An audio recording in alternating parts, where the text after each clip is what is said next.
An obligation to call this what it is, the false comfort of appeasement, which has been repeatedly discredited by history.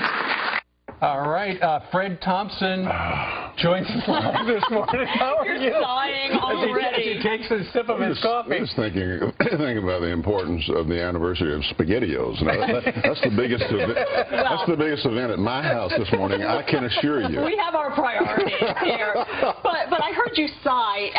Do you miss being in the harsh glare of the presidential race when you see this kind of back and forth? No, I think this is the least of it. I mean, actually, they're talking about something important, and that is foreign affairs and the future of our country and terrorism. Sure. And, you know, that's got to be top of the agenda. And the major threat to our country, Israel certainly is more than just a passing bystander in this. I think that was an appropriate time to talk about that subject. And I understand that Senator Obama kind of took offense at just a little. At a word or two. My goodness, talk about the reaction to that. I mean, to not mention anybody's name. But don't you think it was aimed at him? Well, I suppose. I mean, the president said that it wasn't, but he understood that it would be taken that way. So, you know, the question is, does the shoe fit? I mean, because if it does, he's going to have to wear it. And in fact, Senator, when you look at John McCain, you know where he stands on stuff like this. When you look at Barack Obama, he's made it very clear. In the past, he said he would negotiate with people who run Iran. Yeah, my understanding is the outrage is based upon the fact that we have never advocated negotiating with terrorists. We have just advocated negotiating with terrorist sponsors, the major state sponsor of terrorism, Iran. Not sure that merits the outrage that we're hearing now, but it points out something that's very fundamental, and that is that the leader of the free world has to not be a babe in the woods in these areas. He has to have some experience, has to know what he's doing, has to be not naive in dealing with people who are responsible for the death of a lot of Americans. Right.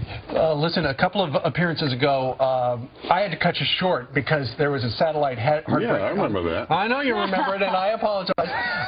But we probably did me a favor. We're going to continue our conversation with Senator Fred Thompson in just a moment. If you've got a question for him, email us right now, friends@foxnews.com. Continue our conversation with Senator Fred Thompson. You're now a blogger. You're at townhall.com. Doing a little blog. They've got a magazine coming out. I'm going to be doing a monthly feature on their last page in Townhall magazine, and then we'll be doing some stuff on the blog. You want to write a book? You got a big story. Well, funny you should mention that. Yesterday I talked to some publishers. Today I'll be talking to some publishers, so we got some ideas on that too. Anything to avoid real work for as long as possible. Right. Senator, the Tennessee Republican Party came out and used some of Michelle Obama's comments about finally, you know, for the first time in a long time, I'm proud of my country. And they cut an ad about that and just contrasted with other people in Tennessee and the pride they have in their country. Is that fair play? Is that fair game? Yeah, sounds to me like. I didn't know about it, but if they're her words. Sure. So while she was out on the stump. I assume she stands by them, sure. So, I mean, candidates-wise. You tend to have your words played back to you in presidential campaigns. Over and over. People need to get used to that idea. Right. But I mean, surely it's uncomfortable for a candidate when his wife becomes the focus and gets picked on like he is. Yeah, well, you know, it's a part of the deal now, and sometimes it's not fair. Right. But when someone is talking about a policy issue, how they view their country and weighing in to some things like that, you know, their views are going to be judged just like the candidates. Absolutely. Let's talk a little bit about the conservative wing of the Republican Party, because you certainly are right there smack dab in the middle of it. John McCain, some have said he's just not conservative enough. He is, however, your candidate. How's he going to? How are the two going to get together by November? John is very solid on the things that are most important to the future of this country, and I consider that to be national security. I've traveled a lot of places with him. He knows the way the world operates, and he knows most of the world leaders, and he's tough and a long way from being naive. That he's going to be treacherous times that we'll be heading into. He needs to be the leader of our country during those times. He is solid on the appointment of federal judges, which I think is the second most important thing that a president does and will do. Not only possibly a couple of Supreme Court nominations, but other of the 700 members of the judiciary on down. And here's what and I might add, taxes and trade. All very, very important things. He said flat tax yesterday.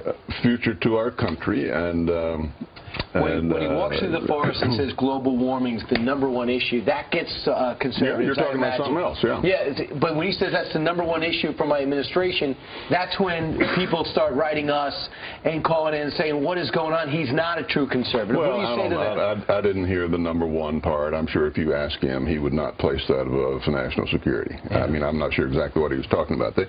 But he feels strongly about that, as he does a number of other things. I mean, we had disagreements during the campaign. We ran against each other. Oh, yeah. But, you know, if you wanted the perfect candidate, you know, I'm sorry, he's no longer around. But he is on Townhall.com. But I'm going to say, on the stuff that is very important to this country, he is rock solid and conservative with regard to them, and you know his record indicates that, as opposed to Obama, who's the most liberal senator in the United States. So nobody these days is going to have, especially frankly, nobody who can win is going to have a candidate that agrees with them on all of the issues. But we got to prioritize those issues. Absolutely. All right, Senator Fred Thompson, you're busy today.